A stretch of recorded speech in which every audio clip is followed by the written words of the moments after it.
Hey everyone, welcome back. In this video, I'll show you how to check your website traffic using Hostinger's website builder.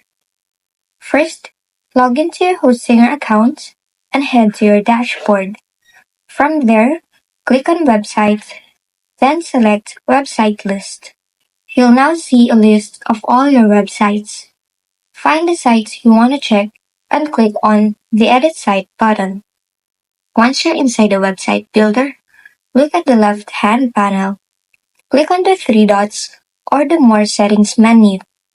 From the drop-down, select Analytics. Here, you'll see a detailed overview of your website's traffic, including visits, views, and trends over time. You can also switch between daily, weekly, or monthly views to track performance. As you scroll down, you'll see visual graphs that make it easy to understand your traffic data at a glance. And that's it. That's how simple it is to track your website traffic with Hostinger.